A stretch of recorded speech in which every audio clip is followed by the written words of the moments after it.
యువత భవిష్యత్ పరమావధిగా ప్రధాని మోదీ పనిచేస్తున్నారని బీజేపీ ఏపీ అధ్యక్షుడు పివిఎన్ మాధవ్ అన్నారు.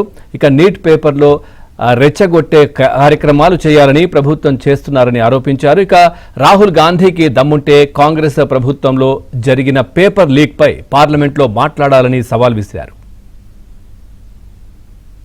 తెలియజేయడం జరిగింది. ఒక చొరవ, ఆయన చొరవ కారణంగానే ఈరోజు మనకి ఎయిర్పోర్ట్ నిర్మాణం అవుతుంది.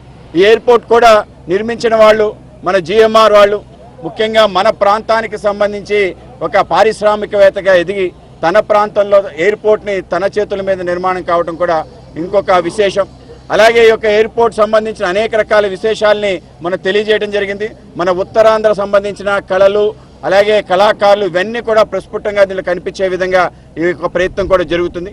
ఆ విధంగానే ఈ యొక్క ఎయిర్పోర్ట్ మొదల్లో అల్లూరి సీతారామరాజు యొక్క భారీ విగ్రహం, దాని తర్వాత ఎంట్రన్స్లో ఏటి కొప్పాక మన ఏదైతే ప్రపంచ ప్రసిద్ధిగాంచిన ఈ యొక్క బొమ్మలు ఏవైతే ఉన్నాయో ఆ బొమ్మలకు సంబంధించిన ఇక్కడ పెద్ద ఎత్తున స్టాచ్యూ ఉండబోతుంది. ఈ యొక్క ఏటి కొప్పాక స్టాచ్యూ నుంచి లోపలికి వెళ్తే మన విజయనగరానికి సంబంధించిన బొబ్బిలి వీణలు అందరికీ దర్శనమిస్తాయి. అలాగే బొబ్బిలి వీణలతో పాటు మనకి పొందూరు ఖాదీ లాంటివి, అలాగే మన యొక్క పలాస క్యాజు లాంటి ఏవైతే మనకు ప్రసిద్ధిగాంచిన అవన్నీ కూడా ఇక్కడ చూపించడం జరుగుతుంది.